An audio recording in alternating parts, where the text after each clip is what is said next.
Mes amis, croyez-moi, et là je m'adresse surtout aux plus jeunes d'entre vous, s'il y a bien une chose que j'ai apprise au cours de ces 18 années d'errance, rien n'est plus important dans la vie que la télévision. Rien. Regardez-la aussi souvent et longtemps que possible avant de mourir. Faut vraiment rien avoir à foutre de sa vie, quoi.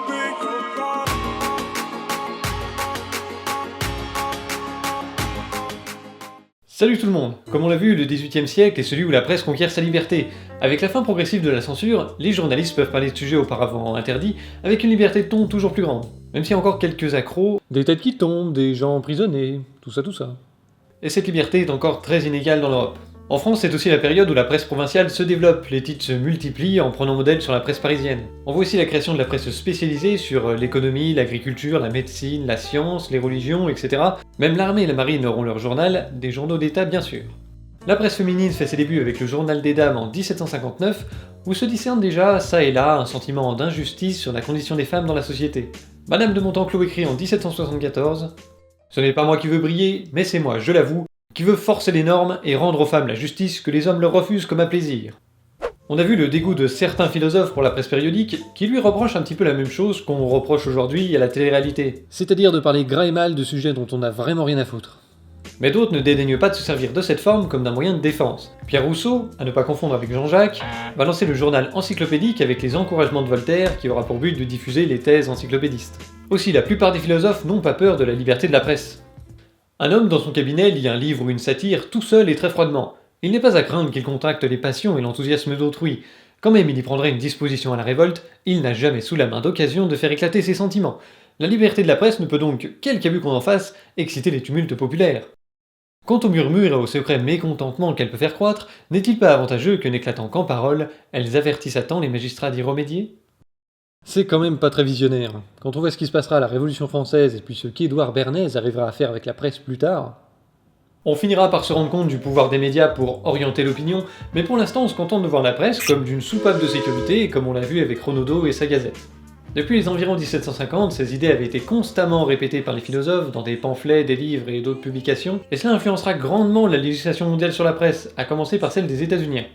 En 1791, le premier amendement à la Constitution américaine de 87, qui interdit au Congrès de faire la moindre loi limitant la liberté de la presse, est directement inspiré du résultat de la Révolution française de 89.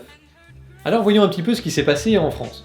Les choses se sont accélérées en 1788. Le Premier ministre, l'archevêque Loménie de Brienne, est empêtré dans une crise financière qu'il est incapable de résoudre. Il souhaite convoquer les États généraux, c'est-à-dire réunir les trois ordres de la noblesse, du clergé et du tiers-état, pour trouver une solution à la crise.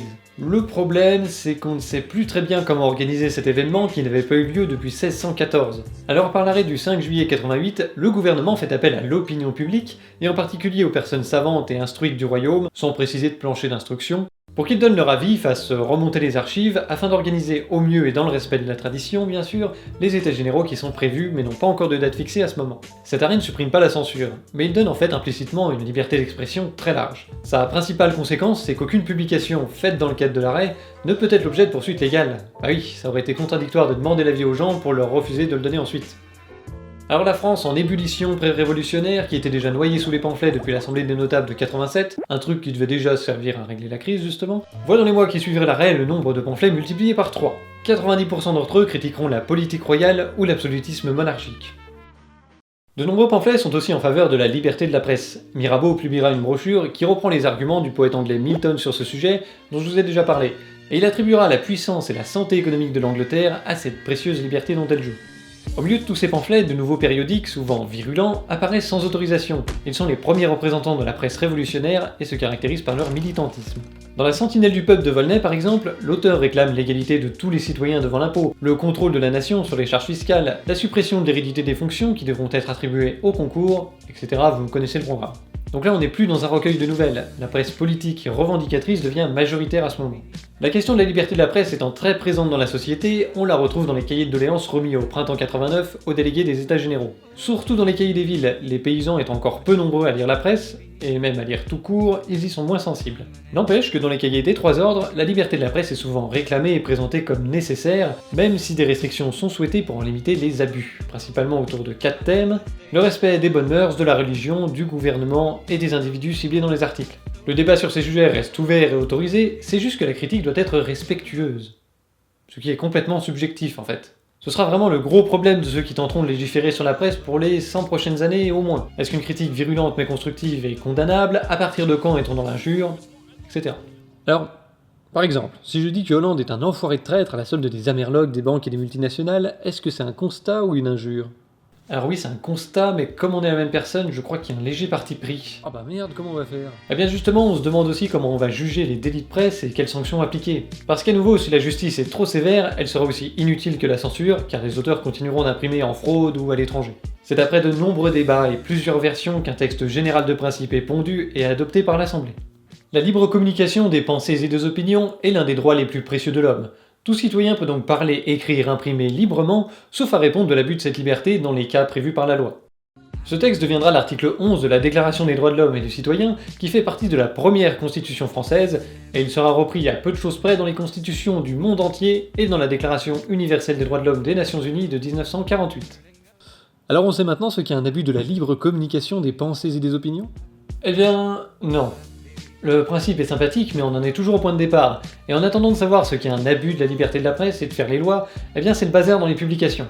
Les événements révolutionnaires ont considérablement dopé les ventes de journaux, on veut savoir ce qui se passe et à quelle sauce on va être mangé, ce qui les rend profitables et parfois même très profitables pour leurs auteurs. Lancer un journal pendant la Révolution était une bonne affaire. Entre le 14 juillet 89 et le 10 août 92, il se créera près de 500 périodiques nouveaux en France, alors qu'il n'était qu'une soixantaine en 88. Quasiment pas de quotidien, surtout des billes ou tri-hebdomadaires, à la durée de vie variable comme vous pouvez vous en douter. Certains filoutent, ils pompent des informations dans d'autres publications sans citer leurs sources, font du plagiat d'articles ou vont même jusqu'à la contrefaçon entière de journaux connus. Des pamphlets pratiquent la diffamation, des brochures sont signées du nom de députés qui les ont pourtant pas rédigées, et d'autres publications appellent sans cesse au meurtre et à la révolte. En l'absence de législation, la liberté de la presse est totale, et les conflits sont tranchés par les nouvelles institutions issues de la Révolution, qui jugent un petit peu comme ils veulent, et surtout comme elles peuvent en fait, parce qu'il n'y a pas de loi. Pourtant, dès 89, des tentatives avaient été entreprises pour légiférer sur la presse, mais elles ont abouti sur des dispositions molles et pas appliquées. Plus tard, Sieyès proposera un projet complet en 90 comportant une liste de délits de presse et la création d'un jury spécial pour les juger, mais ce projet provoqua une levée de boucliers dans la presse extrémiste de droite et de gauche qui voyait le début de la fin de la liberté de la presse, et il ne fut donc pas adopté. Pourtant, le gars était de bonne volonté. Dans son introduction à la présentation de son projet, Sieyès s'était présenté comme un défenseur de la presse qui seul permet d'opérer les réformes en y préparant l'opinion. Face à ces échecs, on s'oriente vers des mesurettes pour emmerder la presse faute de mieux et tenter de limiter sa diffusion.